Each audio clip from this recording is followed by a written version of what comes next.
Good evening, everyone. I'm Paul Ha, the director of the MIT List Visual Arts Center. And, well, yeah, whatever.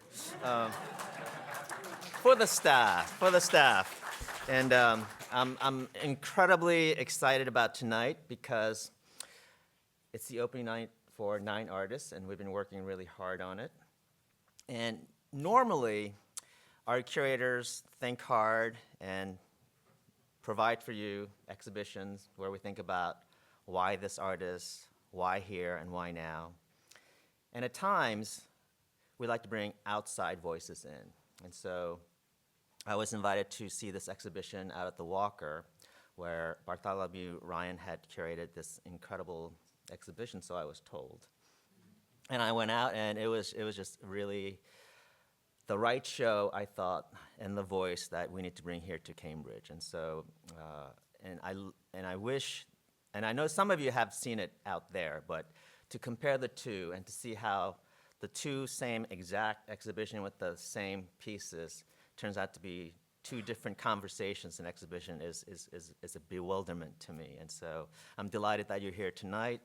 And also, one of the great joys for me working in contemporary art is to listen, to learn from the contemporary artists. And so tonight we have Liam, who will speak to us tonight. And tomorrow we have Renzo Martin at 6 p.m., which will be wonderful. So you can sort of see the piece that he did at the Walker, the talk that he gave, which turned into a piece. And so tomorrow, is it a talk? Is it a piece? We don't know yet, right?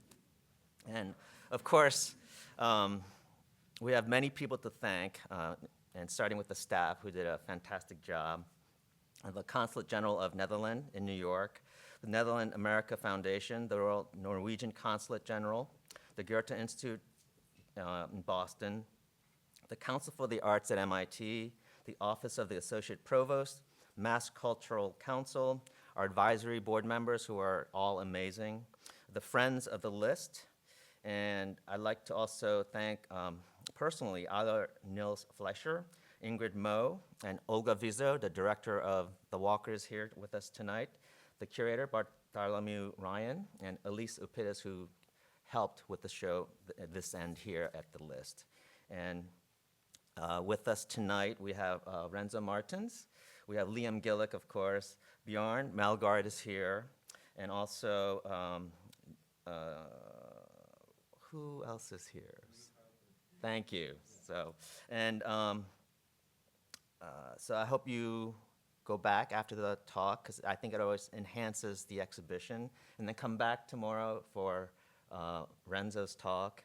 And I was told by our social media staff members, we only have one, that if you even think about anything, you have to hashtag MIT List, because we have a beautiful new website. If you go on it, it's much more deep and expansive than we had before. Lots of lives were lost while making the website. So I hope you use it often. So thank you so much.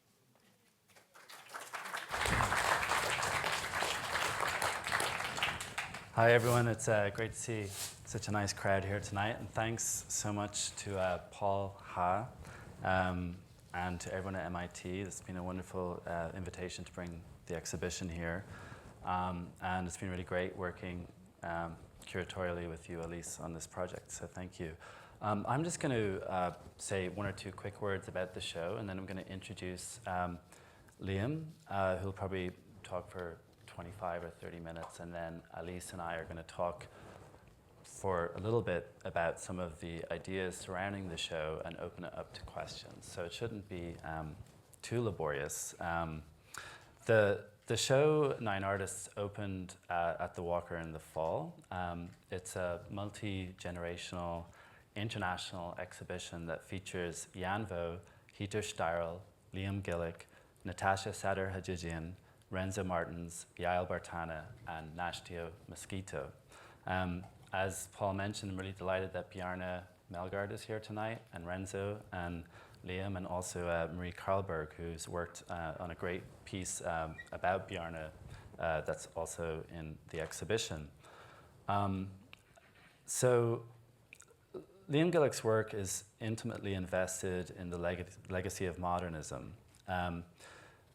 Based in New York, Gillick makes sculptures, text-based works, and publications that owe much to the failure of modernism's utopian promise to design a more egalitarian society.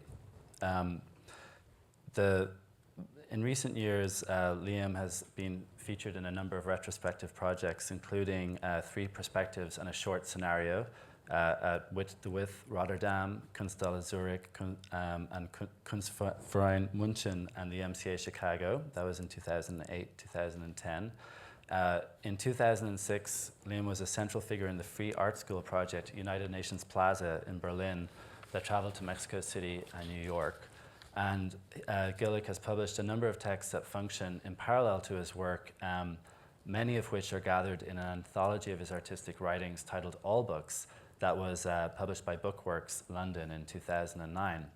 Liam Gillick was also selected to represent Germany for the 53rd Venice Biennale in 2009, and that exhibition, actually, that storied exhibition is the subject of my essay on Liam in the catalogue, which you guys will see upstairs.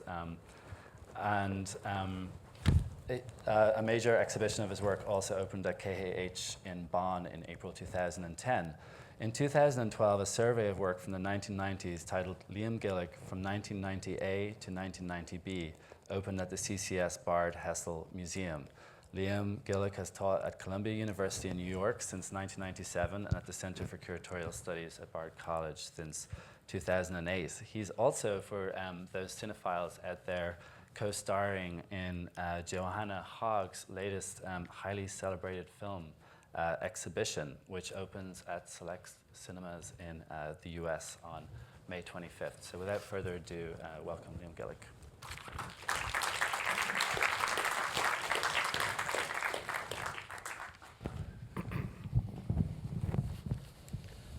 Thank you. Thank you for inviting me. It's nice to be here. It's really weird and muggy and tropical outside, which I actually like. I've never experienced that in Boston before. Now, what I'm going to do is quite simple because we're trying to layer one thing on top of another thing. And we'll see, it's really what we're doing in this part is we're going to see if I can get to a transition to the moment where Elise and Bart can still talk about the exhibition or talk about it in a different type of way. So the way I thought I would do that is I have a couple of issues that I've been thinking about recently that relate to the work I did in the exhibition, which you may have caught a glimpse of upstairs or seen on the projection. Certainly the text work I'm talking about in this case. And the hard thing, what's quite hard sometimes with artwork is that its presence or its realization in a gallery or in the studio or just in your head often has a kind of clarity about it. It's a moment of clarity. But the moment when you try and then sit down and unravel that and explain how you got to that moment of clarity is incredibly difficult or complicated, or not that, but you sense micro expressions from the people who are listening that they're starting to not listen. So I was trying to think, instead of telling the sort of the art story of the work, I wanted to talk a little bit more, at least initially, about maybe a misunderstanding that I think has surrounded certain practices that started in the early 90s, like mine, and the way they've kind of mutated and the way discussions about what's been variously called participatory work or social sculpture or even relational aesthetics by some people has shifted or been turned in terms of what it was supposed to have been talking about. And the way I'll do that is by showing you some images of some things I made in the early 90s and trying to give a brief sense of what was going on. But also basically, what I'm trying to do at the moment is write text about the problem of trying to deal with the question of contemporary art only using economic and philosophical terminology. And you notice that a lot of discussion about the relative success or failure of art, whether it's earnest and pseudo-progressive like mine, or whether it's gung-ho and full-on and doesn't give a shit about any of that kind of thing, like certain other people. A lot of the discussion about work is reduced or maybe expanded to be often a discussion about capital, as we all know the success of Thomas Piketty's book, and at the same time sort of philosophical, somewhat end games that you might be familiar with from the last, like the surviving members of the original sort of, for example, the French theorists such as Alain Badiou, who are Maoists, in fact. So they're kind of philosophical dinosaurs to a certain extent, but of course relevant. And so they have a combination on one hand of the description of the fact that apparently contemporary art cannot escape the rampant capitalization of every moment and every exchange, which seems to be somewhat of a philosophical truism. At the same time, mixed with a sense of almost a sort of punishing description of art's inability to do anything, to produce anything real, to produce anything truly different and complicated. And this can be seen when you read, for example, writing in the New York Times about how the art world is going, right? And you read about how X or Y is selling for so much money, or so-and-so, these things can't function because of the rampant art market and how various things. You see it on that hand. On the other hand, if you look at a serious magazine like the German magazine Text zur Kunst, you'll also see a version of the same story, really, the sense that art is kind of trapped in this economic framework that's fundamentally a kind of economic stroke philosophical framework, and that's the problem, that's the thing that cannot be escaped from. And so the answer as an artist is really to somehow acknowledge the fact that you cannot escape, acknowledge the fact and describe your inability to do anything through your work. Now, of course, all of these things I'm talking about obviously have some significance, and they are incredibly serious, detailed studies in the case of Piketty, for example, and of course Alain Badiou is an incredibly important philosopher. The problem comes when you combine these two types of approach and use them as your only analytical tools about contemporary art. And what I've started working on an exhibition which Bart referred to, that started at Bard College on work from the early 90s. And I'm starting a second part of it in Grenoble in France, that is where I'm working with a group of young curators at the Magasin in Grenoble. And by complete chance, they all happen to be, there's a Latvian, 2 Lithuanians, 2 Polish people, and 2 Italians, and a Greek person. Lo and behold, for them, it's a not representative study, but for them, this problem, the problem of like dealing with contemporary art through either the filter of like economics and a critique of neoliberalism, or the rapaciousness of capital on one hand, or a kind of superannuated post-Marxist philosophy on the other, are absolutely useless for them. They have no meaning. And they want to talk a lot about organization. They want to talk about things that to us often seem that we were already told that these things are kind of over. The idea of how people organize, how politics is organized, how representative politics is expressed, how you can organize yourself as groups or not as groups, how you can bring together coalitions of people. Things that, to a certain extent, I think, in parts of the US or certain communities in the US feel like they've been things that we've been working on for a long time. But of course, we all know that these are not completed projects. We're given to believe that they're somewhat completed or they're somewhat matured. But in fact, the reality is that they're maybe not. So you can see I'm winging this. But the point being, what I want to do by showing some of these examples of work is bring you to the point of me a few years ago wanting to write the state itself as a super commune on the wall, and why I would do that. And if you look at these earlier works, you'll be able to work it out yourself.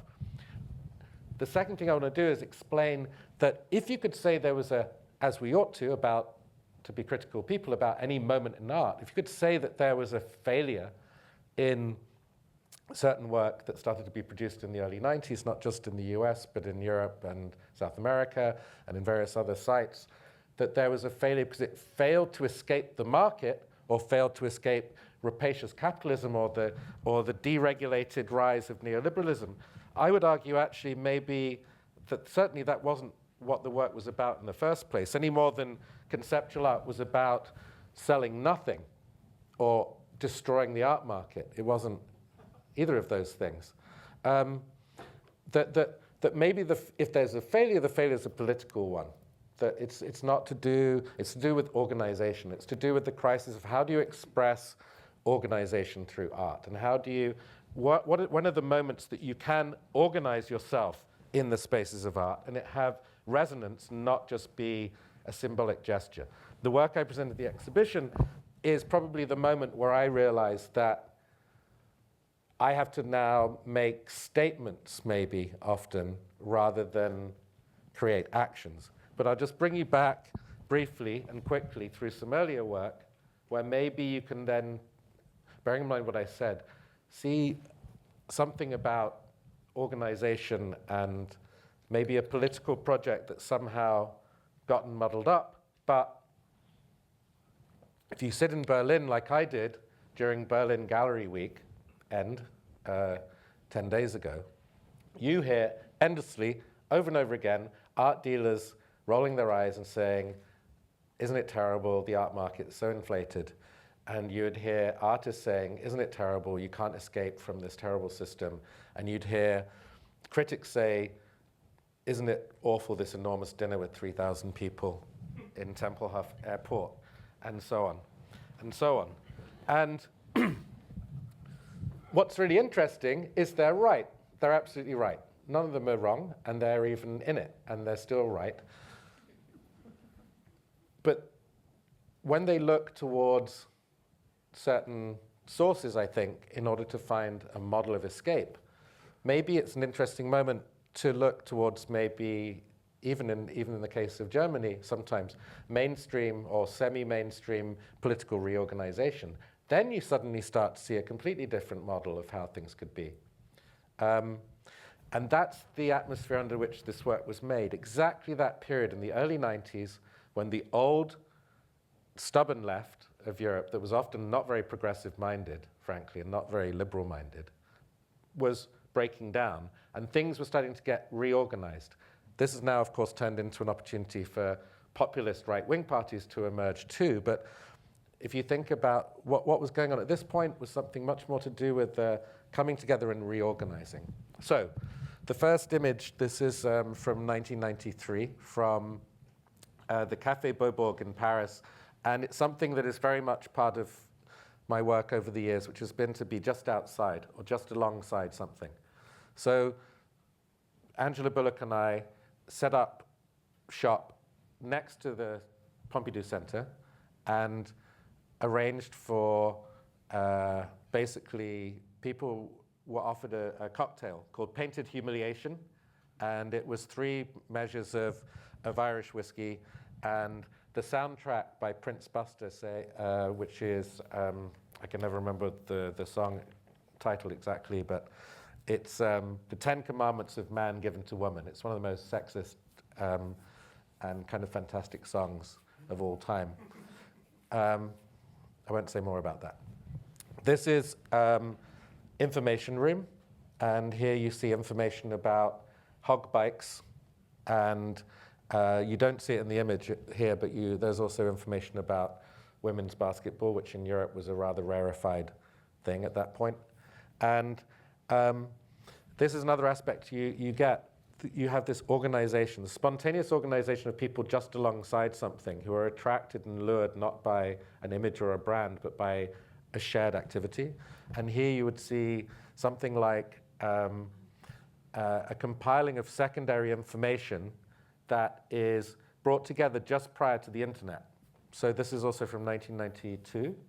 It's one of a series of pinboards that I would make where the user of the work was at liberty to add to it whatever they felt could be useful at any given moment, but also each board would come with a list of journals or magazines that you would have a subscription to and that you could then cull from. This is one that was shown at Monica Spruth Gallery in Cologne in 1992. And here, people who are in the exhibition and other visitors have added to it during the exhibition itself.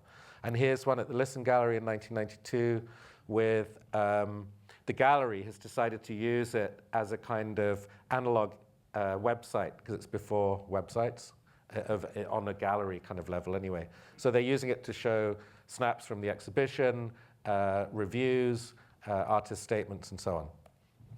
Again, another just alongside thing. This is outside the Porticus in Frankfurt in 1994, and it's an exhibition. It's from during an exhibition called in German WM Karaoke, World Cup Karaoke, and again it's Angela Bullock and myself, and we decided to reject this emergence idea that it sounds like I'm being rude about what Paul said about about communicating via social media, but we decided already in 1994 that we needed to step outside what had been presented to us as a good time, interesting, productive social situation. The show was called that because the curator thought that these younger artists would benefit and enjoy, and it would reflect their interest to have an exhibition based around watching the World Cup, soccer, and doing karaoke. So we decided to dig a medieval trench outside and sit in it. And then we made, in the manner of ETA or the Basque separatist group or any other number of people who want to express themselves without revealing their identity, Angela wore a wimple and I wore a beard, and we made a statement of rejection of this new idea of kind of good time, vague, casual Friday, table tennis table in the office kind of activity. At the same time, the question would be about work, because work and organization go together. And this was an art fair in 1994 in Ghent, where I occupied the art fair stand with the table as large as possible, at which the gallery was at liberty to work and have things displayed, but which I wanted to be left in peace in order to write a book. And I had my whiskey thing, and then I could write my book. This is an exhibition also from '94 in Vienna that was called, what the hell was it called? It was called Lost Paradise. So I decided to go, when I went there, I decided that it would be, I didn't like the title. I didn't like this emerging, Bart mentioned this thing about utopianism and failed utopia and the irony of failed utopia, and it's true. That is partly what I've been dealing with. But I've also been dealing with the problem of using the idea of failed utopia as an accusation, right? That anything that anyone tried to do under modernism that didn't work is a failed utopia. Some of it isn't. It's failed politics, failed organization, failed society, failed infrastructure, failed democracy. So I decided to give the exhibition a number of other titles and create a completely parallel information system about the show. Whereas here you have the catalog and the leaflet and whatnot.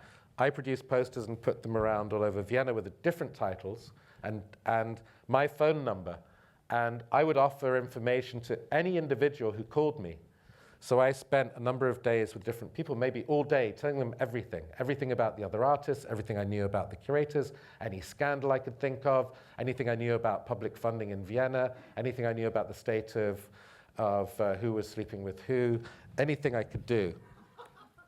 And here you see my paperwork. This is in the, there's only a couple more slides. This is in the Magasin Grenoble in 1996. And this probably looks the most kind of relational aesthetic-y work, if you like. It really is people hanging out in a gallery having a good time. But the work is not that, in fact. The work is, it started at the point when it became really apparent that every day was soon going to be a special day for something. It was starting to become really apparent that this is the direction that certain things would go, so that probably today, right now, here, it's something day. I don't know what day it might be, but and some of those things are positive and bring awareness. My awareness is being raised all the time. I'm so aware of certain things that that people have now gotten around to certain types of cheese, certain types of old motorbikes or fixed gear bicycles or what have you. And we decided in what we would do, Gabriel Curie and I, is we would designate in advance of knowing this was happening, and that it was bound to fill up eventually the whole calendar, we would get in early and try and fill up the calendar now in the 90s in advance of them being taken over by other people. So, of course, the institution wanted to document what it thought was positive. So it documented skateboard day, ride your bike day. Some of them were quite banal, but other ones, they didn't. It was a test of the institution. It was to see if they whether they would really go through with it, whether they were really prepared to work with you on this one. So Clowns and Alcoholics Day, they didn't organize. Like, they didn't make any effort whatsoever to get any clowns or any alcoholics to come. And then Airline Pilots and Secretaries Day, they didn't do anything about it either, because they felt it was too simple-minded or too straightforward. But some of them were some of them like it seems odd now, especially here, to imagine it at the time. But one of the days was about recycling motherboards and lithium batteries, right? And meaning computer components and so on.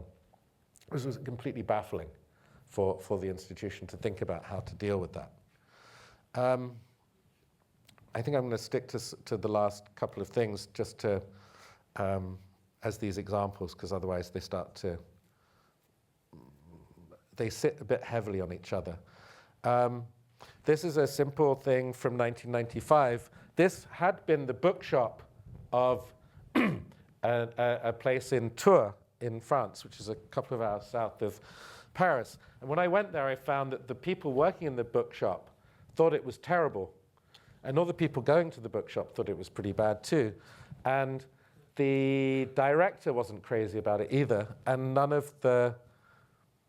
it just didn't seem to work. And one of the things that is really a component of what I've worked on a lot, which you don't see in the work here, but is synthesized somehow into this work, was this loss that seemed very rapid after the 70s of a discussion about audience and public, and the difference between an audience and a public. And it seems relatively easily to find an audience for something, right? That there's a special audience somewhere for something. But this idea of a public somehow became very difficult for people to address, quite rightly, because it's too generalizing, it has all sorts of problems. So what I did is I decided that maybe you could deal with some of this stuff through the way through deploying artists instead of deploying rhetoric or deploying certain arguments. You would deploy artists in terms of trying to deal with time instead of that's what they'd be asked to do. And this would be a distraction for dealing with the problem of the bookshop. It's a kind of displacement task. So I invited 10 artists to come up with an endless soundtrack for the institution. So this problem of this ignoring, in a way, of this dilemma of audience and public, and this glossing over it, and this feeling that the bookshop could somehow solve a problem. Bookshops have been deployed all over the world to solve various problems that they cannot possibly solve as a thing in their own right. So this was what carried the work, the idea that these artists would create an endless soundtrack. And that would imply that the institution or the space would be endless, that it would never end. That the idea of the crisis of the institution, literally its existence, was not the point. That there would be a space for art endlessly. That's what they would think about. And through that process and finding a way to play the endless soundtracks, I could, with the bookshop staff, had a reason to reorganize the bookshop, because we needed to create a different environment in which to play the music and play the sound. So you're basically achieving one thing through doing another thing. What it was really doing was creating a new bookshop. What it appeared to be doing was creating a sort of utopia, if you like, a sort of endlessness. Now, I'm not going to go on much longer, because I think it's important that by just showing you these few things, that you get some glimpse of, on one level, my level of delusion, and on one level, my level of distraction, in a way, by things. But also that I don't think any of these works in their own right were particularly about the rapacious grasp of neoliberal capital to control every aspect of my life. They were much more about organization and the crisis of time and the use of time, and also how we can find new distracted forms of how to read the situation politically as well as economic philosophically, if you see what I mean. To somewhat start separating out some of these things, again, a little bit. And I'll just say one final thing about the exhibition. From an artist's perspective, this is an incredibly interesting exhibition because, as many of you here know who are artists or have worked with artists, is you're very rarely these days put into kind of direct tension with people who do very different work from you, but who are like alongside you or in parallel to you, because there's a feeling that people don't understand art, right? Somehow we all know there's specialist audiences for art, but mysteriously when they become a public, they're incapable of working things out unless they see synthesis or they see logic or geography, like British artists, or new tendencies in abstraction and so on. These old models are still chundling along and still producing the same old mediocre exhibitions half the time. This exhibition really is, from the artist's perspective, a complicated sort of bringing together of things that, to a certain extent, formally and logically don't necessarily make any sense. But as a series of artists, we all have, I think, a commitment to not see things, not see the practice of being an artist as a reiteration of endgames, that there's somehow in each artist here some desire, right? In the way that Lyotard or Deleuze would talk about desire. There's some desire still there, okay? And now I'll hand over to the others. Thank you.